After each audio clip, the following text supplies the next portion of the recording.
Okay, good evening, everybody, and welcome to our guest speakers, to B'nai Brit, and to Jewish Renaissance members, and to all our many visitors at home and around the world.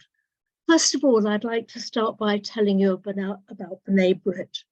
We are the global voice of the Jewish people, and our mission is to bring Jews together from all sections of the community to work in friendship, to improve communal harmony, to strengthen the Jewish community, to combat racial and religious intolerance, and to help the less fortunate. B'nai Brit's core objectives are to advocate and defend human rights, to support the state of Israel and world Jewry, and to fight anti-Semitism, to support our charitable causes, especially in Israel and the Ukraine, to foster friendships through social, cultural, and recreational programs, to encourage the participation of young people, to strengthen B'nai Brit links internationally, and of course, to promote Jewish culture and heritage. It's through this last objective that we have participated in the European Days of Jewish Culture and Heritage for more than 20 years, with our own BBUK Jewish Heritage Days programme. The theme for 2022 is renewal, and this evening's B'nai Brit main event has the title, What Lessons Can We Learn from Refugees of the Holocaust, and how they can rebuild their lives to help us better understand the situation refugees from Ukraine currently face. When you receive the link for this meeting, the email mentioned that we make no charge for our meetings. However, it would be greatly appreciated if you could make a donation towards one of our charitable causes, that is the Ukraine Appeal or the food programme in Kiryat Gat, Israel. Thank you. I'll now hand over to Valerie Bello, who is the chair of our BBUK Heritage team, who has been responsible for promoting our programmes since its inception, so that she can introduce our guest speakers. Over to you, Valerie. Thank you, Eve, and good evening, everybody. It really is such a pleasure for me to introduce our two speakers to you, and we're absolutely delighted that they've consented to be in conversation for us this evening on a subject that is highly topical. Lord Dubs, who actually prefers to be called Alf, is a Labour politician and leading refugee rights advocate. He was MP for Battersea between 1979 and 1987, during which time he served for 4 years as a shadow Home Office minister. After leaving the Commons in 1987, he became the director of the Refugee Council and was appointed as a Labour Life Peer in 1994.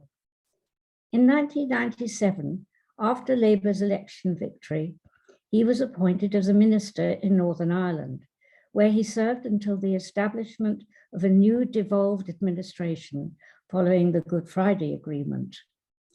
In 2016, he sponsored an amendment, which later became known as the Dubs Amendment, to the Immigration Act of 2016 to offer some unaccompanied refugee children stranded in camps in Europe safe passage to Britain, having himself arrived in Britain in 1939 as a 6-year-old refugee fleeing the Nazis in Czechoslovakia.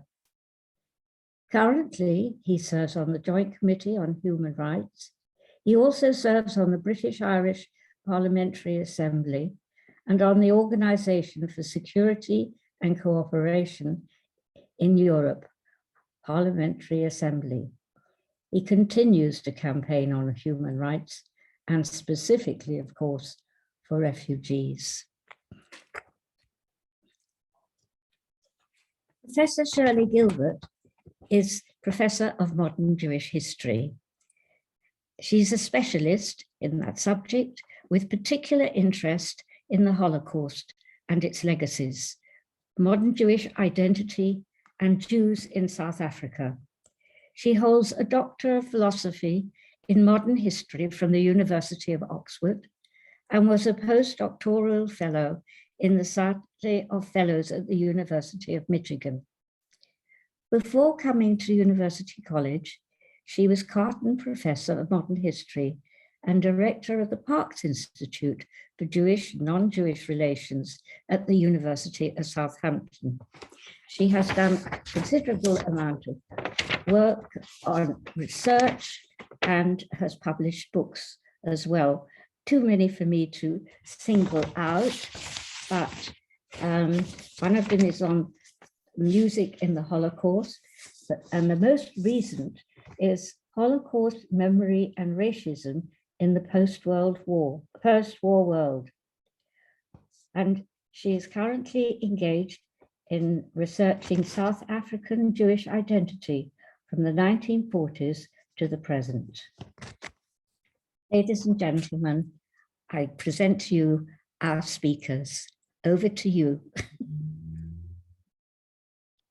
Thank you so much, Valerie, for such a lovely, warm introduction. Thank you also, Aviva and Eve, on behalf of the Sir Martin Gilbert Learning Centre, for inviting me to take part in this event. And thanks also to Lydia for all the work behind the scenes to make sure this all flowed smoothly. It is such an honour to have this opportunity to talk about this really important topic with Lord Dubs, with Alf. Who, as he would like to be known, whose presence in our public and political life is such an inspiration. It really is an honor to be in conversation with you. Before I jump into our conversation, I just wanted to take a moment to remember Barbara Winton, who passed away less than 6 weeks ago, aged just 68. Barbara was the daughter of Sir Nicholas Winton, who saved the lives of 669 Jewish children from Nazi-occupied Czechoslovakia, among them Alf, under the Kindertransport scheme. Barbara Winton was a tireless promoter of her father's legacy. Some of you may be aware of the biography she wrote of him. She was also a determined campaigner in her own right. And I wanted to quote briefly from a recent piece that she wrote about her father. She said, "I believe that my father's work 80 years ago could set an example of a positive way to respond to the ongoing refugee crisis across the world. My father's motto was, if something is not impossible, there must be a way of doing it. My father's wish for his biography is that it should not promote hero worship, but if anything, that it might inspire people to recognize that they too can act ethically in the world and make a positive difference to the lives of others in whatever area they feel strongly about, whether it be international crises or nearer to home." And certainly, Alf, having met you 15 minutes ago, that same spirit of, this not being about hero worship, but really about making a positive difference in the world, really certainly resonates. I know that you recently attended 2 different memorial events related to the Kindertransport. I wondered if you wanted to relate those briefly for us before I jump in with my first question. Thank you very much indeed, and thank you for the introduction. Let me talk about the 2 events, but first of all, Barbara Winton. She was a terrific person. She was a real campaigner for refugees, and even when she knew she was not going to live that much longer, she said what she wants to do till her dying day is to go on working in her father's memory, committed to refugees. She was very special indeed. The 2 events I recently attended, which are interesting, they're topical. A few weeks ago, there was an event at Harwich. Harwich was a place where most of us who came on a Kindertransport arrived from the Hook of Holland, having traveled from Czechoslovakia, Austria, or Germany.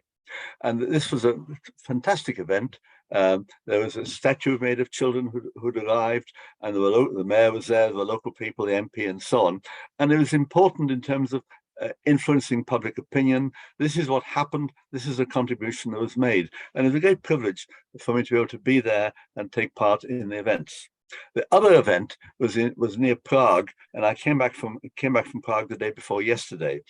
And that was an event run by an organization, I think a mainly Jewish organization in Prague, and they wanted to plant trees in memory of Nicky Winton. And they did so in a small town about 30 miles outside Prague, where the village had made available an avenue, and we planted the trees as it were to commemorate Nicky Winton, and we put little labels on them as to the memory. And of course, one of them was put in memory of Barbara Winton as well. And Barbara's brother was there, and he played a prominent part. And it was several hundred people came from Prague to this event. It was very moving, and it's a good thing that events like this take place, because they remind us of the importance of memory, of the importance of not forgetting what happened, and of paying respect and tribute to people who are enormously helpful, like Nicky Winton. Thank you. Well, yes. So let's turn now to you as someone who has also taken up that call for action to make a positive difference in the lives of others. Among many other things, you, of course, devoted a lot of your working life, your professional life, campaigning for refugee rights. And so, of course, you will know better than most of us that the situation of refugees over the past few years has sadly continued to get worse rather than better. According to the UNHCR, the UN Refugee Agency, there are over 100 million people today forcibly displaced around the world. And that situation has deteriorated even further in recent months because of the ongoing war in Ukraine, of course. So I wondered if you could start by saying something about how you see the contemporary refugee crisis against the background of the past century, really, of refugee crises. Thank you. In 1938-39, Britain took 10,000 children on a from Kindertransport. And Britain, I think, was the only country that did that. Even the Americans said these are additional to quota. So it was, and there were some arguments in the House of Commons at the time, but Britain did it. And it was an enormous step in terms of saving the lives of people who wouldn't have, young people who wouldn't have survived the Holocaust. That was positive. Then in the immediate post-war time, the world was sympathetic to refugees in a sort of way. And then gradually things became more difficult. There were arguments about the Vietnamese boat people. There were arguments about what happened to the people in Bosnia. But even as regards Bosnia, Britain took several thousand people who had survived those terrible Serb camps and offered them safety in this country. And then gradually things began to get more difficult. And it's a very sad comment on life that there was this hostility. I think if governments and leading politicians don't speak out on behalf of refugees and other vulnerable groups, then the cause of refugees suffers, because the public will take a lesson in terms of hostility to refugees, if that's what the government is saying. And I'm afraid the British government at the moment, our Home Secretary foremost, our present Home Secretary, in displaying hostility to refugees and vulnerable people. Oh, they say nice things, but the effect of the policy is hostile. But if I can just comment on the wider world, I'm afraid what we're seeing in other countries as well, hostility. Refugees are being pushed back from Greece to Turkey. They're being pushed back in the Balkans, in Croatia and Serbia. And then, of course, we forget the 1 million Rohingyas who fled Myanmar and who are in southern Bangladesh. Now, they're not talked about very much because they're out of sight, out of mind. The television cameras don't get there. And then we had the enormous movement of people in 2016. Angela Merkel, to her great credit, she took 1 million Syrians in 2015, 2016. She pleaded with other countries to share responsibility. And I'm afraid other countries did not step up to the mark. And I think that's a very severe condemnation of European policy and European governments and European politicians. So there wasn't that international sense anymore. And of course, things began to get pretty hostile. I know the amendment was called after me. I never called it that. I wouldn't presume to call a parliamentary amendment after me, but that was the media for you. At any rate, what happened with that amendment, if I can just very briefly say, what happened with that amendment, well, unless I'm jumping to a later question, what happened with that amendment was that we discovered there were some 70,000 unaccompanied child refugees somewhere in Europe. And so I moved my amendment. It happened that the legislation was going through Parliament, so I just added the amendment.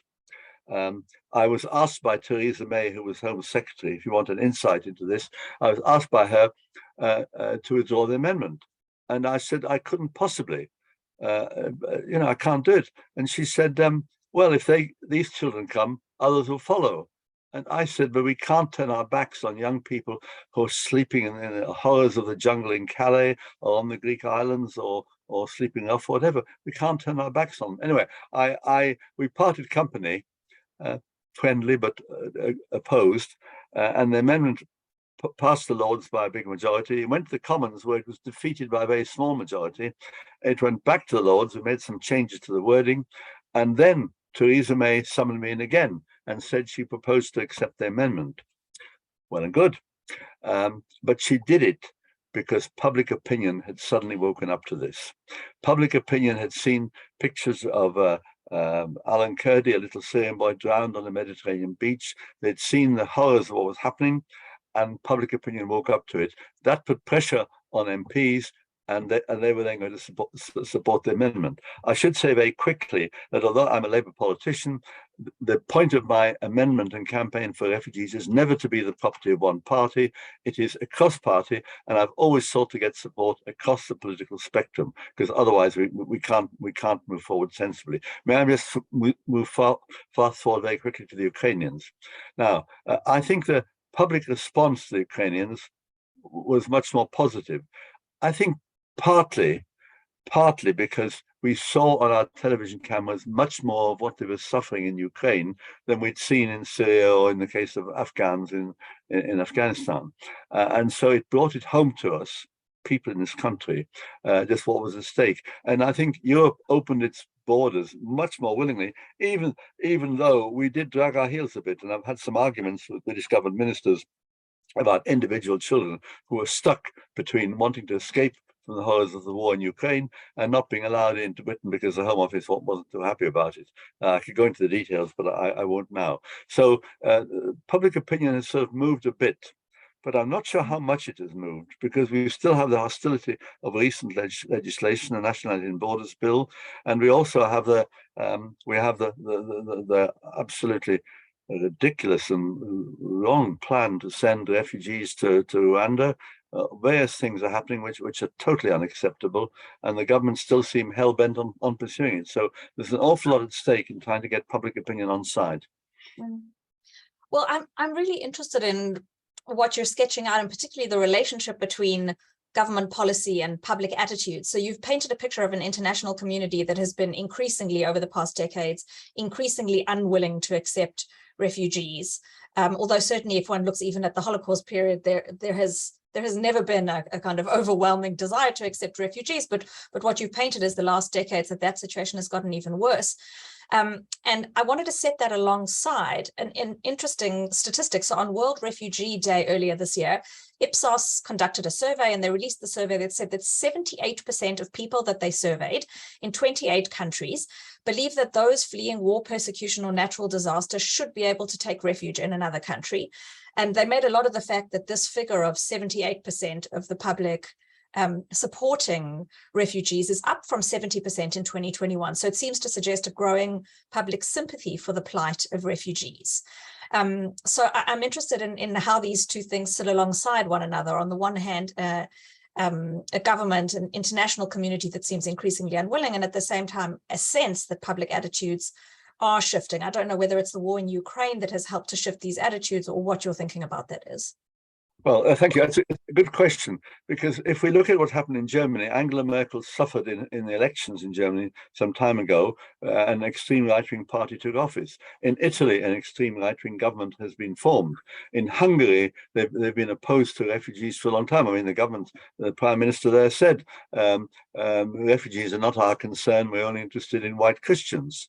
It's an extraordinary thing for a European Union country to say. And we've seen in Austria as well, we have seen extreme right-wing parties unfortunately exploit the refugee situation for their own electoral advantage. That's why I say public opinion is so important, because one of the main safeguards we have in this country is to keep public opinion on side. And I welcome your statistics. I hope they will survive the test of the Home Secretary's policies, which I read in the papers today how hostile she intends to be to refugees. Maybe she won't get away with it, but I do think that we've got to get the public on our side, which is why I welcome the chance here. But I like going to particularly schools. I've been to a lot of schools and talked to them about refugees, and I have to say schools get it. You know, school students really get it, they understand what's happening, but other groups as well, and the faith groups have been terrific. And I've been to lots of synagogues and other events. I should say the first time I visited the jungle in Calais, there were 12 of us, including 5 rabbis, which isn't bad, 5 rabbis in one go. So, Yeah, sorry, if I could just say, but the serious answer, to repeat myself, is that public opinion can be a bit fickle. And it is very important that we all use our voices to counter some of the hostile comments being made by leading politicians, which I think are despicable in their negative approach, because local communities want to be welcoming of refugees, but it's hard to do it if the government says these people shouldn't be here, they should be in Rwanda. Well, I wonder, I mean, a question that I have and that I suspect occurs to others is, what kinds of things can people do? I mean, it's very easy to feel helpless. You know, someone like you is acting in all sorts of ways. What are the kinds of things that people can do to make their voices heard? One hears the anti-refugee voices so much more prominently, I think, on social media, in the public realm, and so on. Do you have suggestions for people? Well, it's not an easy one. But I can throw out a few pointers. I mean, of course, I think it's important we talk to young people in schools, because young people in schools are the next generation, and it's important that they understand what the situation is. But my pointers are these. I think it's important that you, all of you listening in today, taking part in this, you talk to your MP. If your MP is sympathetic, pat him or her on the back.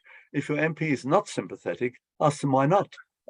Point out to them what the issues are, and you'll be aware of some of them. We're discussing them now, and then again, you can talk to your local councils, Local authorities can be very helpful in supporting local refugee organizations, in helping in education, in welfare support, and so on. A whole range of issues where local authorities can play a big part. So it's important you let your voice be heard. I think it's important in synagogues. Great places for discussing the cause of refugees, and any other organizations of which you're members. I think you've got to spread the word and not let the anti-refugee hysteria be the only voice that is heard by people. So it's quite a big agenda. But I've talked to people and I've asked them, and they do talk to their MPs, and sometimes it helps, sometimes it doesn't help. But it's important that politicians who make decisions about our country and what's going on, it's important politicians know that there are many voices that support a humane, human rights-based policy to refugees in the traditions which we saw in 1938-39. It's an important message. So can I go back to the Dubs Amendment? So you are, of course, a child refugee yourself, and as you were explaining, you've campaigned very hard for the UK to take specifically unaccompanied child refugees from Europe. And I wondered if you could say a little bit more about your thinking on child refugees and why you've chosen to focus on this particular group. And I wondered particularly how your thinking on this relates to your own experience on the Kindertransport, which of course famously or infamously didn't allow parents to join. And certainly in the historical literature, one of the concerns that's been voiced around the Kindertransport was this idea that, you know, children were seen as the innocents who could come, but it was much more problematic, the idea of accepting their parents. So I wondered what you thought about all of that. Okay, right. That's a very complicated set of questions, if I may say. I hope I can keep them all in front of me. First of all, could I say that my first amendment was on behalf of children who didn't have any family in this country. Under the EU, there was something called the Dublin Treaty, and under one of its provisions, a refugee child in one EU country could ask to join relatives in another. So a Syrian boy in France could say, ask to join an uncle in Birmingham. And that worked on behalf of more children than my original. I did an amendment about that as well. My amendment was to the effect that Britain, in leaving the EU, by the way, a disaster, Britain leaving the EU should negotiate to continue the provisions of the Dublin Treaty as regards child refugees, okay? And that passed in 2017 after a bit of parliamentary voting and so on. It was then taken out of the 2019 Act, shamefully, shabbily, and pretty well the door was then closed. Now, why child refugees? Well, because they are the most vulnerable. Whether they've got family elsewhere, they are on their own. They are young people who've traveled sometimes for 6 months or a year, gone through the most terrifying of experiences, and they're entitled to a decent life. And unless somebody speaks up for them and does something, and public policy supports them, then they'll be left for a long time. I was very shocked when I went to the jungle in Calais. I've been there several times, but the first time I went, a lot of the jungle was still there. Half of it had been flattened. And in the shopping street in the middle of the jungle, there were displays of tear gas canisters and rubber bullets. And I said, what are they for? And I was told that when the then French authorities, previous French government, had wanted to clear half the camp, they were using these. Well, I said, on refugees, why? And they said, well, in that part of France, the National Front are very powerful in the Calais area. And the then French government was trying to show that they could be as tough as the National Front. And I said, you don't defeat fascism by behaving like fascists. And then, of course, they cleared the rest of the camp, and it's got even more difficult. And going there now, you see people sleeping, young, not just children, but people sleeping under the trees.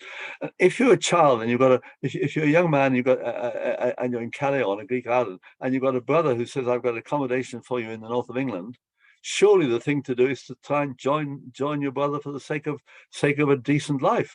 And sometimes it's a real battle to persuade. It was then. It's even more difficult now to persuade the government to say, look, the most sensible thing is for there to be family reunion. So it's both my refugees. When I say my refugees, they're my amendment, which covered children who didn't have family here, and the government capped that number arbitrarily at 480 because they said local authorities could not find any more foster places. The model in Britain has been foster families up to the age of 16 or 17, and then supported accommodation if they're a bit older.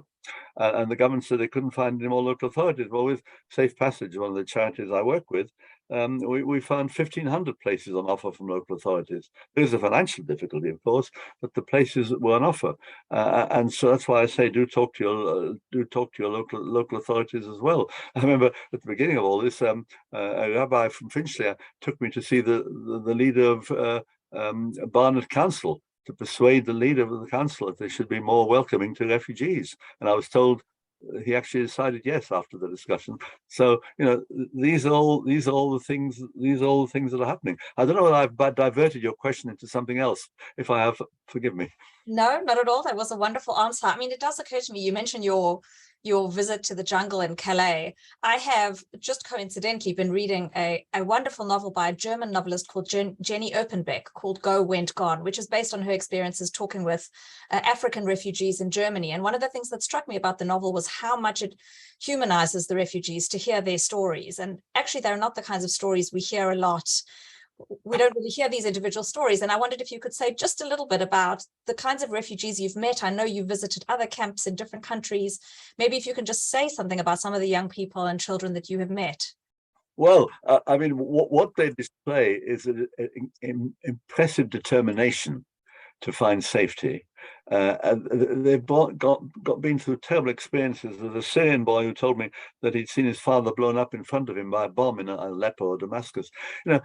How can anybody go on living a life as before when that terrible thing has happened? Now, we know from the Holocaust how awful things happened. And here we have another generation who've gone through terrible, terrible experiences. And mind you, they're very resilient, some of them. In fact, all the refugees I've met, a lot of them displayed incredible resilience. Sometimes it covers an inner turmoil, of inner pain, enormous inner pain. So we can't always judge refugees or refugee children by the way they present themselves, first of all. And my experience when I was the refugee council and we had the Bosnians come, there were many families there, but I found some of them were desperate to talk. They arrived at Stansted Airport, the world's media were there. Some of them were desperate to talk about their experiences. Others did not want to talk at all. One has to respect the experience of refugees, particularly refugee children in this case, that some of them want to talk about what they've been through and some of them don't want to discuss it at all. Maybe later they will, but that tends to be the experience of people who've gone through these ordeals. But certainly when they get to Britain, they are determined to make a success of it, you know, and a lot of them say they want to make a contribution to public life in Britain. I mean, I was talking to one Syrian boy standing outside Parliament, it was about 2016 at the time, I think, and he said, you know what I want to do in life? And he pointed to the Palace of Westminster and said, I want to become an MP. Well, I said, that's not a bad idea. I think you should meet one or two MPs first before you finalize on that. But yes, it's this wish to be normal and to be part of public life. And one of the other things we can all do, going back to your earlier question, is this. I can't find a better word for it, but our responsibility is surely to normalize life as much as possible for refugees who come here, particularly child refugees. and we normalize life for them by trying to make it possible for them to do all the things that people of their age do who lived in this country all their lives. And so it's great. Sport is great. There's a local group where I live who have a weekly event for refugees, and they have refugee groups making food and so on. I've been to football matches with refugee children playing with other children. All of this is intended to make life as normal as possible. But can I just say one other thing? I was involved in setting up a project to do with mental health, a very difficult issue, because some local authority leaders said to me, after money, mental health support for refugees is probably their biggest challenge. And there's a patchwork of support. And I had a psychiatrist to talk to some of the local authorities on my behalf to discover what was being done. And it is really a patchwork. In some local areas, there's excellent support. In some, it's not nearly as good as all that. And I'll tell you a little story. One refugee, and we mustn't patronize, I say this, I must remember, we must not patronize refugees by saying, because you're a refugee, you've got a mental health problem. That's the worst thing to do. And this boy said, don't treat me as if I've got a mental health problem. I want to play football. I want to study. I want to learn. I don't want to be a mental health case. So these are all very difficult issues. And if I could say, one of the reasons why mental health is so difficult is this, that if you have to use an interpreter, and they pick up English pretty quickly. But one of the things we've got to make sure is there are English lessons for all refugees, otherwise they can't function in our society. But if you're using an interpreter, it's very easy to say to an Afghan boy or something, what do you want to eat? It's much more difficult to talk about mental health.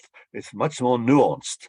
And unless you have an interpreter who is understanding of mental health, you can lose some of the subtlety and therefore the ability to be supportive. So that is quite a difficult area, which I'm simply flagging up as one that, if you are wanting to get into a conversation with local councillors, you may want to mention it. But the experience of them has been awful. Somebody said once, why are there so many Afghan boys coming? This is before the Taliban took over completely. Very simple answer. The Taliban were recruiting young boys into their army even before they took over.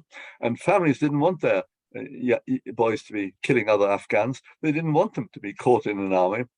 And so they made sure they got them out of the country, even if it meant paying people traffickers. So these are experiences that young people have been through, and everyone will have their own experiences. And there's some lovely stories. There's a lovely book I read about a boy from the Horn of Africa, I think Somalia was it, or somewhere around there, who'd escaped. And he went through, crossed the Mediterranean, had a terribly difficult time in France, and eventually made it to England. But because he knew about horses, because he'd been brought up in a village in Africa where horses were used, he actually got a job working at the Queen's stables. And he was helping to train horses. So there are ways in which people can break through, but we've got to help them to break through and make sure the skills and experience can be put to good use. And I do think I was, so if I can just go on for 1 second more, I was in South Wales. This wasn't children. I was in South Wales, and there were some Syrian families there in the valleys. And everything was fine, except they didn't speak English, and there was nobody to teach them English. And they were desperate to get jobs and to work so that they could contribute. And this is similar for children. what they want is to get their education. There's a desperate wish to deal with the education that they've lost through the fighting, the conflicts they've escaped from, and the terribly long journey they had coming to safety. It is extraordinary, you know, across these millions and hundreds of millions of people who've been displaced over the past century, the ways in which these themes thread through, you know, this desire to contribute, this desire to work. Certainly, I mean, I study refugees from the Holocaust period, which is a long time ago, but one sees similar threads. And I wonder if I can use that to come back to your experience. One of the things that's always struck me about the way you tell your story is you say, oh, children today face much greater hardship than we did in 1939, you know, and you kind of present your story in that way as much kind of easier, much lesser hardship than what children are experiencing today. And your story of a refugee as a refugee in this country has certainly been one of upward mobility, obviously, and success. And I wondered if you could say just a little bit about the Jewish refugee experience in this country 80 years ago, 100 years ago, and how you see that in comparison with other immigrant groups. Oh, that's a pretty difficult question, because of course a lot of my awareness of Jewish refugees before the war was based upon the perceptions of a 6-year-old or as they became a 7 or 8-year-old, and my perceptions may not have been quite as sharp. Well, they wouldn't have been as sharp as I think they are about refugees today. So I can't always answer the question in that way. But look, I think a lot of the Jewish refugees who managed to escape the Holocaust, I think even those that were detained and interned on the Isle of Man, as a distant cousin of mine was, you know, they overcame that with a real determination.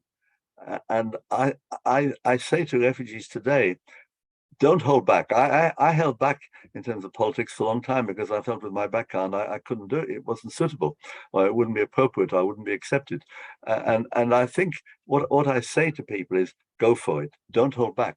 And I think that the Jewish refugees who came to Britain had that. I think they had that feeling, we've got to make the most of this. And we're not going to hold ourselves back, and we're going to go for it. Now, some refugee groups do that more than others, and I think a lot of the Jews came with transferable skills. Some other refugees don't necessarily have such transferable skills. They've got to learn a new set of skills, and I think again there is a distinction there. But I think a lot of the Jews brought skills with them and were able to, as it were, do it, provided the wartime situation here allowed them to. So it's a more difficult thing. You asked me in an earlier question about my background. Look, I think the cause of refugees and the cause of child refugees should not depend upon the personal experience of the individual putting the argument. But it would be quite naive if I suggested that I wasn't influenced by my own background. And sometimes when I talk to refugee boys, and they know my background, I immediately have a sort of a rapport with them, because they sense that I understand. I understand what they've been through a bit better than a lot of other people they've met. And I was reminded recently. I spoke at a school some years ago in Kilburn, and a lot of the children in school were either immigrants or refugees. And at one point, just as a little bit of lightheartedness, I said, look, as a politician, you know, English is my third language. I spoke Czech and German when I came to England. But at the age of 6, of course, one learns languages pretty quickly. But I said to the school students, I said, look, if somebody says, I've made a bad speech, which I'm sure I do often, but they don't always tell me. But I say to them, look, it's my third language. How good are you in your third language? And instead of laughing mildly, they stood up and applauded, because they suddenly understood that I understood what their situation was. Yeah, well, I imagine that's got to be extraordinarily powerful. I mean, just on a very basic level, recognizing the human experience of the other, I think, is something that sadly doesn't happen a lot. Certainly in the historical testimonies of refugees that I've read, it's a recurring theme, the sense that society doesn't get it. Yeah, well, can I just tell you a little story? I'm going way away from the question you want to ask, so forgive me, but I'm not behaving very well. Look, tell you a story. Before the pandemic, Fulham and Chelsea football foundations decided to have an evening training giving football training to refugees. Now, it was only boys. I should have argued girls should do it as well, but, you know, it was a great evening. Guy Lineker helped, and we had, you know, 30 or 40 refugee boys on Fulham football pitch being taught a bit about football and so on. And when I was their age, I'd have loved to have a chance like that. Now, the idea was to give them the opportunities. Now, that was a above average opportunity, to give them the chance. And I think that type of welcome was terrific. And I'm sure they will remember for the rest of their lives kicking a football around on Fulham football ground, particularly as Fulham are now back in the Premiership. So, you know, these things all matter. But I think it's the understanding, just what you mentioned. I think they do welcome the fact that somebody may well understand them a little bit better than other people, and I think they welcome that, and they do show an appreciation of it. Certainly, when I first went to Calais, and they told them I was coming, and they came up to me and thanked me, you know, and it was quite humbling. Humbling at how that happened. The other humbling thing, if I can slip this one in, is that in all the refugee camps, particularly Calais on the Greek islands, I've met volunteers, young people who volunteered to give a year or two of their lives to helping refugees. And they are mostly from this country, but not entirely. They're very impressive people who get very little praise for what they do, and yet it's a fantastic thing in very difficult conditions to help to provide food and clothing and bedding and so on for young people in these refugee camps. So we've got a good generation of young people, and we shouldn't forget there are some pretty good people in this country who do that. Absolutely. So we will forgive you your misbehavior, but I'm afraid we're going to keep you working hard, because we have some fascinating questions coming in through the chat. There's a great deal of interest. So I'm going to turn to those of you who are with us tonight, and please do keep your questions coming. I'm going to start with a question from Gillian Ansel Browner, who says, I recall that World Jewish Relief addressed the issue of acceptance of child refugees without parents as an issue for further policy reflection. This happened in a talk about case research into those few who were later reunited with their survivor parents, often in disastrous circumstances. The table on the question was that if 10,000 children could have been saved, surely Britain could have also accepted their parents, who were all educated or productive people. Did you want to comment on that? Yes. I welcome the question, and I certainly agree. Now, look, some parents did make it, but it was in exceptional circumstances. The norm was not to. Now, the obsession that the government seems to have is that if we take a child, then the child will bring family, and the numbers will escalate. But I think that is the wrong approach. I think provided they are proper members of the family, and not the wider family, then I think it is right, and I think in 38, 39 we should have done that, but I wasn't aware how much discussion there was of that. During the war, I was at a boarding school run by the Czech government for Czech refugee children. It was in Wales, and they weren't all Jewish, but many of them were. And some of them had family here, some of them didn't. But it was a real mixture, and quite depressing for those that didn't have any family here, because they were virtually orphaned, even though the Czech government in exile tried to look after them. So the answer to the question is yes, I think we should do that. And we should have done it. Thank you. We have a question now from Benjamin Carey, who says, my mother also arrived in Harwich before the war. The UK government's current immigration policies are shameful, but the Labour Party is now competing to advocate equally anti-refugee policies.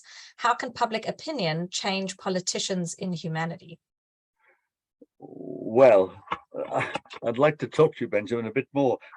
Look, I passionately want a Labour government. But I'm not so naive as to say it'll do all the things that I would like them to do as regards refugees. Of course, it will. No government will be good enough, because we've got to keep pushing them. But I'm not sure. I was listening to Yvette Cooper, as Shadow Home Secretary. I know her fairly well. I think her policies, she's already said there'll be no Rwanda policy and so on. I don't want to make this party political, because there are conservatives who are very good and keen on a decent refugee policy. So, but I think the Labour Party policy at present, it won't be good enough, but it is better than the present government's. I say that without wishing to make this into a party political discussion, but because I've heard Yvette Cooper. She was the one with whom I first discussed my amendment when she said to me, look, there's a golden opportunity here that this bill's going through. So I got the idea from her more than from anybody else. And I found consistently when I've moved amendments of the sort on the issues we're talking about, and they've gone through the Lords, where they go through quite well usually, the Labour Party has totally supported them in the Commons. So I can't agree with that bit of your comment. Thank you. So I'll move on to the next question. I don't have the name of the questioner, but the question is, and it's a more challenging one about refugees, that asks, how do you differentiate between those coming here for economic advantage rather than merely fleeing a despotic regime?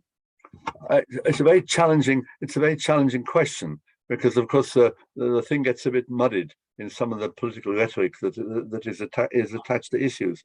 Look, what we have to have, and what every country should have, is a proper and fair way of assessing whether people qualify, people fleeing, whether adults or children, whether they qualify in terms of the United Nations Geneva Convention.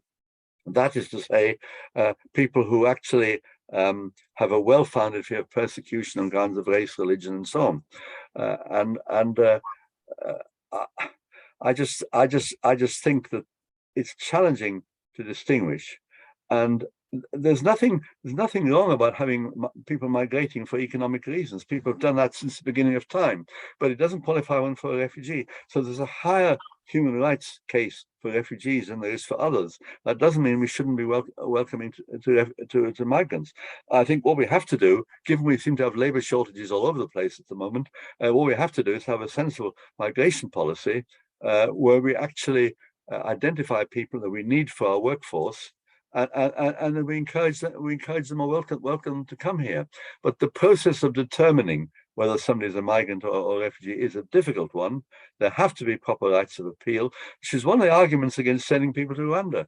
Because how can we be sure that if they want to appeal against an adverse decision, how can we be sure that they actually have their rights in that country? It's, you know, look, if we take the people who've crossed the Channel, I can't talk about the ones that arrived in dinghies just recently, but over a period of time in dinghies on the back of lorries, the majority of them are actually given refugee status. They go through the process. So they have they don't all, but many of them do. And I think we have to make sure we have a proper and fair way of doing it. And let me give you an example where the government is not doing that. They've said in the Nationality and Borders Bill, which again we passed 20 amendments in the Lords to that bill, and only one survived the Commons. But in that bill, it basically says you have to claim asylum in the first safe country you reach. Now, on the face of it, that seems okay, but and there's an enormous but to that. When 1 million Syrians settled in Germany, because Angela Merkel made it possible, then if the European policy had been first safe country is one you got to claim asylum in, then the million would have all been in Greece and Italy and Malta. So it's both not right in practical terms, and in policy terms it's wrong. And the United Nations High Commission for Refugees, who are surely the guardians of the Geneva Convention, they say no, that's not right, and you can't penalize people because they've been through another safe country like France. The majority of refugees anyway claim asylum in France, but they're now going to be punished and have a lesser chance of getting refugee status under this act if they cross the Channel in ways that are not safe and legal routes. And that's why we argue that the government should talk to the French and have more safe and legal routes for those that have the right to claim asylum. So I have a question now from Jeff Kaur, who says, I work as a consultant and trainer in countering human trafficking and modern slavery. My experience is that there is a lack of awareness amongst local authorities and the police about these issues and a confusion about the terminology. Do you agree that the focus should be on adult safeguarding and child protection? I think there should be enormous focus on safeguarding and child protection.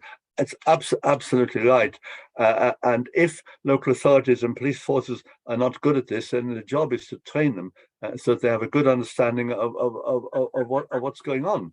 It doesn't mean that somebody who's been trafficked to this country doesn't have a case for being a refugee. They may well be fleeing all the horrors. And indeed, quite a few of the refugee children that I met were trafficked because their families clubbed together and paid for them to get to safety. And there's some terrible stories of how the traffickers exploit them.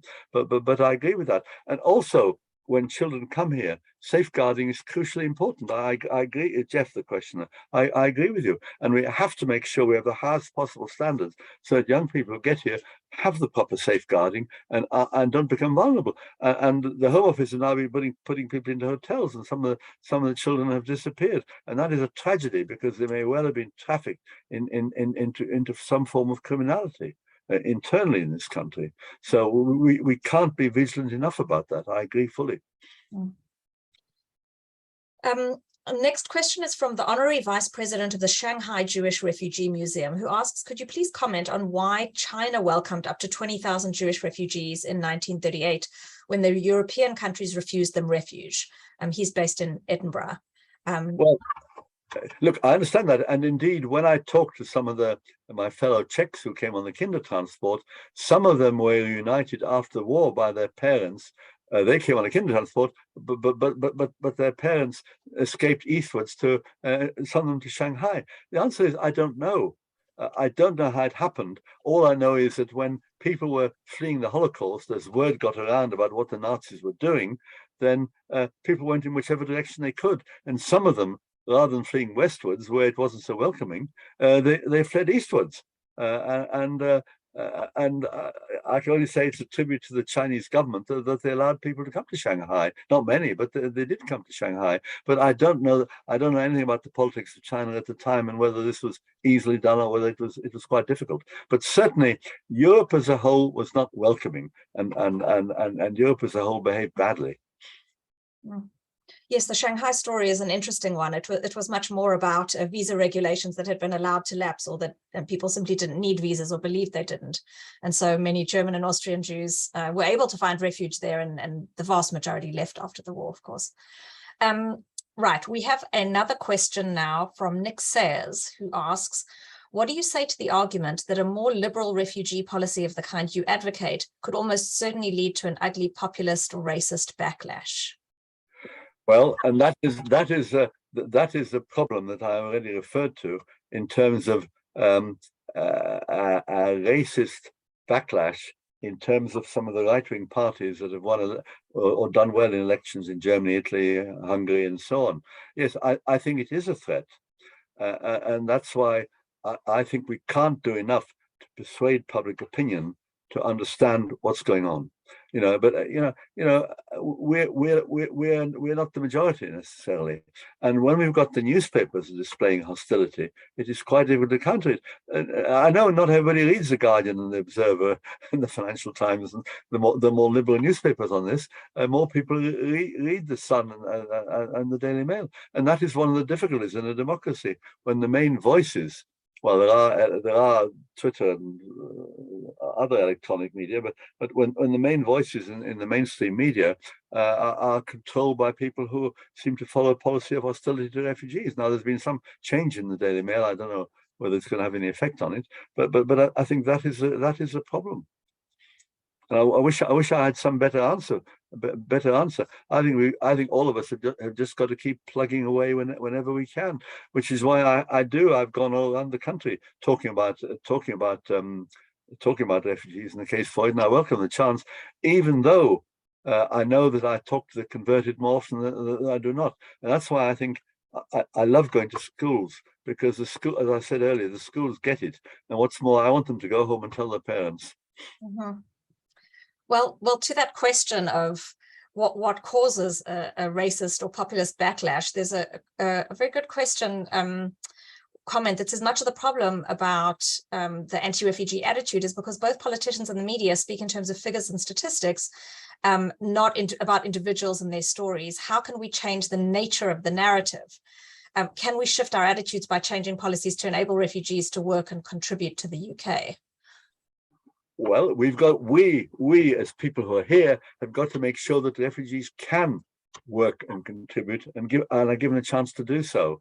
And I think it's important that we give as many opportunities as possible for the refugees themselves to tell their stories, and explain what they went through, and thank the people of Britain. You probably know, I'm digressing slightly, off the central lobby in the House of Commons, there is a plaque which was put up about 25 years ago when there was a big international gathering of Kindertransport children, and it says, a thank you to the people of Britain on behalf of the 10,000 Jewish children from Germany, Austria and Czechoslovakia who were given safety in this country and escaped the Holocaust.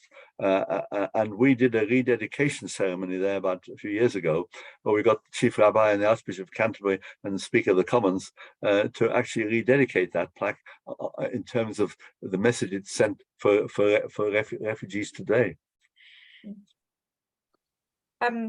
So I have a question about the position of Jews, or the role of Jews, and this is notoriously I think a challenging question, particularly for those like you who are in a position of authority in a government. I wonder what you think about the particular role of Jews, perhaps your own role as a Jew, and for those of us here who are Jewish, do you think that there is a particular role for Jews to play in welcoming refugees and approaching refugees because of our history, or is this a larger human universal issue? Both. Well, first of all, I don't have much authority. I'm one lonely little voice in the unelected second chamber of the British Parliament. I do my best with the position I've got, but I don't have that much. I don't have much authority. However, I hope that when we have a Labour government, some of my friends who will be senior ministers will behave not the way who was it, Jeff or Benjamin said earlier, but will behave properly, and we'll be happier. Look. What I found, I said the faith communities have been very supportive, particularly the Jewish community, and they've done it, I think, out of an instinct in terms of the traditions, culture, and history and beliefs of the Jewish community. I better be careful because I mustn't generalize, because people have to speak for themselves. But I think the Jewish community has found itself to be welcoming, bearing in mind a lot of the refugees are Muslims. And I think that's a particularly notable and commendable approach. And as I say, I've been to so many synagogues and Jewish community events, and they're in the forefront. I'm not saying the Christians and the Muslims don't also do it, but they seem to do it to a bit of a lesser extent than the Jewish community. And I found a warmer welcome at Jewish events in terms of the message than perhaps at others. Now, maybe it's because of my background, I don't know. But I think the Jewish community has instinctively responded with more enthusiasm, with more passion, with more commitment, and with more belief than many other groups in this country. Now, don't quote me. I don't want to knock the others. The others have done a good job, and in a way, the Muslims are very self-effacing. They do it, and they don't talk about it very much. But I was invited. I had two. Look, I won't upset any of you, I hope. I had two about a few weeks ago. I was invited to a synagogue in West Hampstead where I talked about refugees, and I told them the following night I was going to talk in Trafalgar Square to a Muslim event, an open iftar, which at sundown they were eating end of the fast. And I said in the synagogue that I'm making the same speech to the Muslims as I do in the synagogue. I'm not sure that went down very well. I'm not sure it goes down well here. But the important thing is there is a message. And I did have a few minutes to talk to about 2,000 people in Trafalgar Square on refugees, as I did in the synagogue and as I did in many synagogues. So all I can say is, there's been this positive response from the Jewish community. Thank you. Well, on the question of Jewish responsibility, we have a nice contentious question from Benjamin Carey, who says, the conversation began by referencing Rohingya and Ukrainian refugees, but one of the world's largest refugee communities is the Palestinians living in Jordan, Lebanon, and elsewhere. Considering our Jewish experience through the centuries, is there an opportunity for Israel to show leadership by demonstrating more solidarity with Palestinian refugees? Otherwise, isn't there a risk that other countries might use Israel as a justification for not being more open? That's a real nice, easy one to finish tonight's event with. I want to throw finish you some more softballs after this one. Well, look,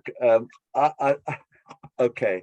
I think the plight of the Palestinian refugees in Jordan and other countries has been pretty desperate for a long time. and they are being used a bit by as political pawns, I think, by some of the countries where they are. I think Jordan's been better from what I know about it. And when I was talking to somebody from Oxfam or somewhere, I asked about Palestinian refugees, and they said, gosh, people don't ever ask that question anymore. So the answer is, look, I'm not sympathetic to I've not been sympathetic to the Netanyahu government. Let me make it quite clear. And when I was discussing this with an Israeli ambassador here some time ago, he said, "Well, of course you can criticize the Israeli government. They do it in the Knesset all the time." So the answer is that I think it is one of the unresolved issues in the Middle East, the Palestinian refugees, and they are held in camps. Well, they're in camps, and they're not given any chance to get out and do things. And I'm not sure what it is I would like the Israeli government to do. I'd like the Israeli government to do other things in the West Bank. I'm not sure what it is I'd like the Israeli government to do there. And indeed, what I want to do is to take your question away and discuss it with colleagues, because I'm not sure I've got a good answer for you. I'm sorry, I just don't have one. I'm not sure anybody has a good answer. Thank you for that. So I'll ask a couple more questions and then we'll start to wrap up. One of the questions was about, you had mentioned that you talk in schools a lot and the students are very receptive. The person asks, when talking at schools, are the teachers as receptive as the students to the problems of refugees? Well, given the teachers facilitate my going there, I think on the whole they are, yes. It's just that when I talk, it's the children that respond, not the teachers. But I think the fact that schools, some of them, of course, the Jewish schools are very keen, but the fact that schools invite me must mean that teachers play some key part in it. And certainly when I've talked to the teachers, they've been very welcoming of what I've done, of what I'm doing in trying to put over the arguments. So the answer is I find the teachers are receptive, yes. That's wonderful and very heartening. So as a final brief question, although I realize that this is as big and as complex as most of the questions that have been posed to you tonight, but I wondered if you could just tell us your views on the planned new Holocaust Memorial and Learning Centre next to Parliament. Yeah, if you let me at the end of it just tell a little anecdote about something else. Look,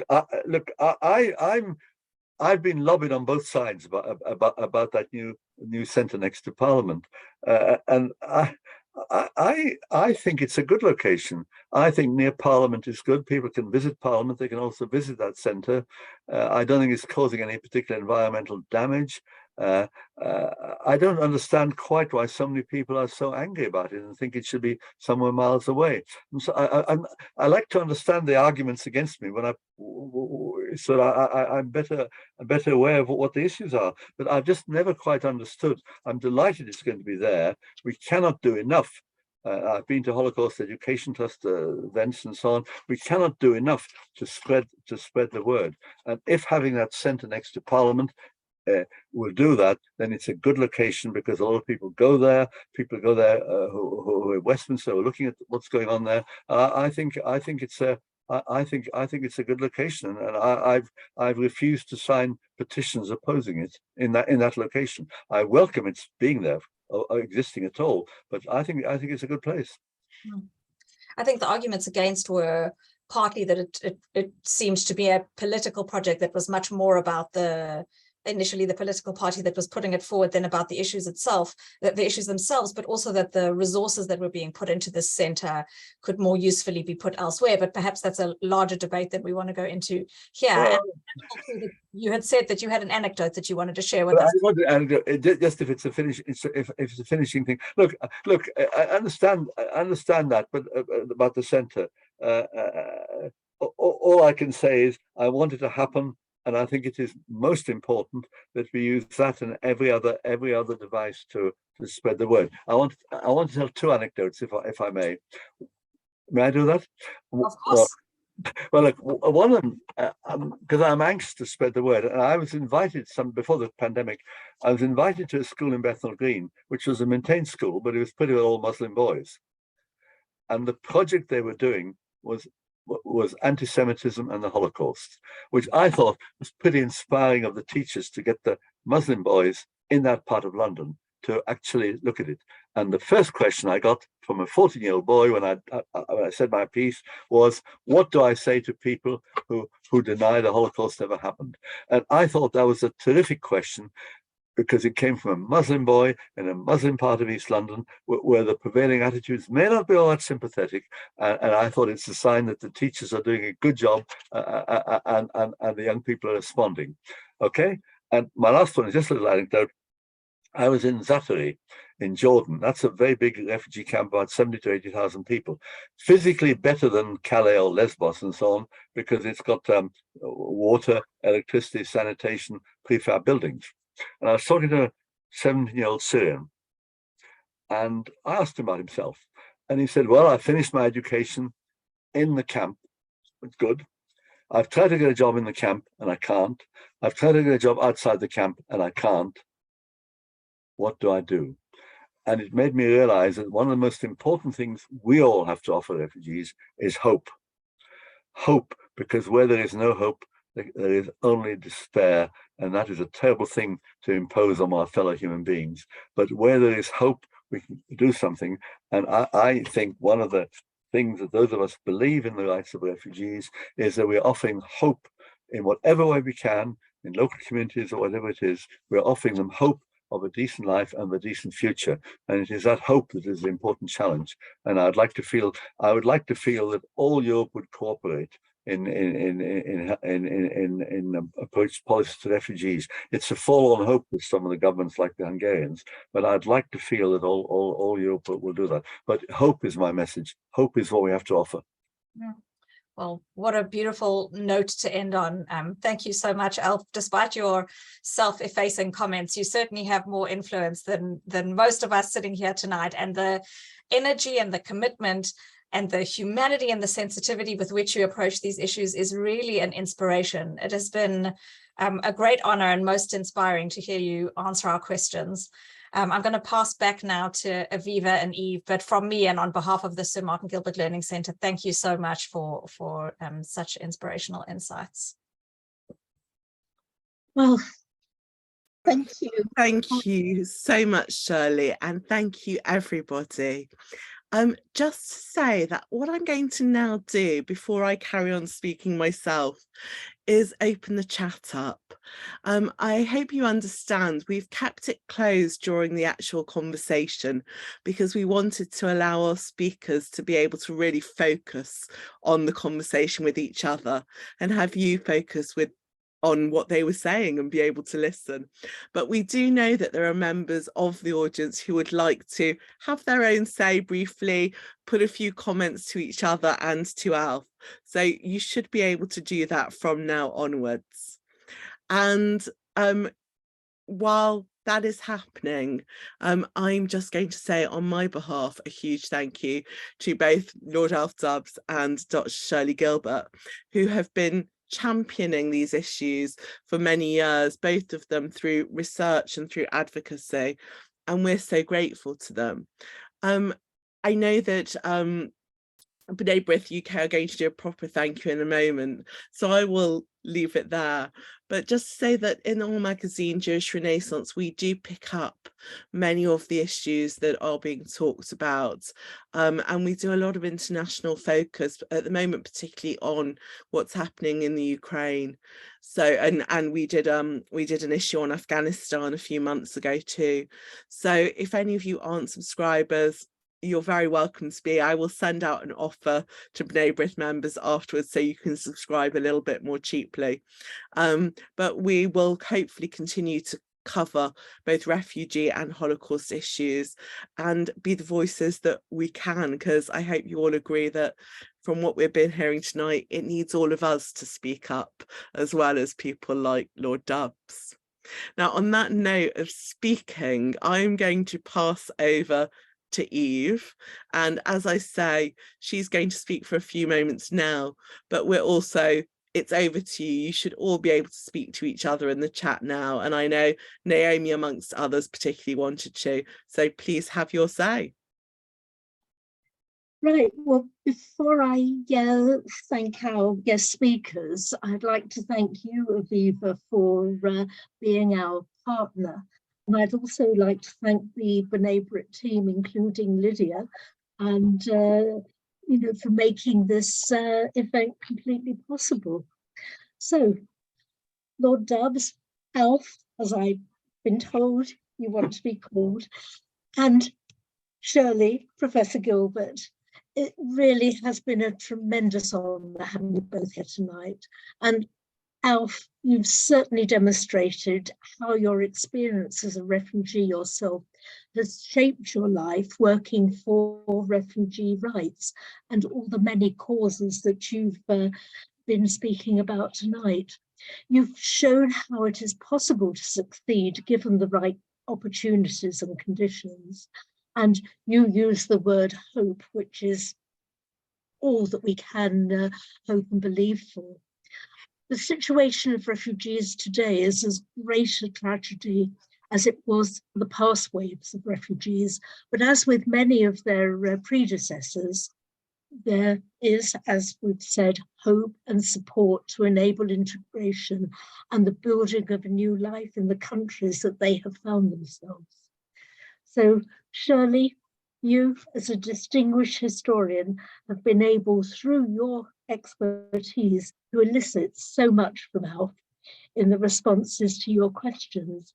And renewal has been our theme of this conversation, and the way you have brought out the positive aspects and the possibilities for a refugee, we certainly have much to think about.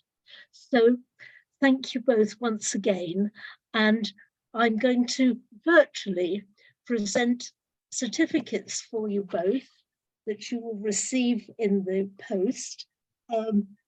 This is yours, Alf, and I'll read what it says, that the B'nai B'rith UK Feed the Hungry programme in Kiryat Gat, Israel, assists the Kiryat Gat Foundation in providing meals for some 300 families, and many of those have been refugees themselves coming from Russia, Ethiopia, and now Ukraine. And also our B'nai B'rith medical aid programme in Kiev, Ukraine, which provides medicines for around 75 people, many of them Holocaust and Second World War veterans, some of whom have been righteous Gentiles. And I know from our coordinator for the Ukraine appeal that at the moment they are having tremendous problems, not just the sourcing of the medicines for these elderly people, but being able to deliver them. And it really is a struggle, as you can well understand. So finally, I'd like to thank all the audience and for your contribution and for supporting our programme tonight. So if I can ask you to give a round of applause, thank you very much.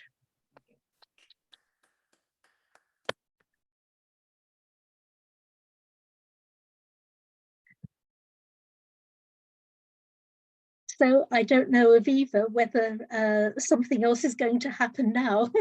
No, I think that is it. What I'm going to suggest is if people want to unmute themselves, they're very welcome to actually give a voiced round of applause or say any comments, and we'll just give it a couple of minutes and then we will finish off the seminar. But, okay, thank you. I can hear lots of people. Okay. Thank you so much. And we hope to see everybody again at future events. Thank you.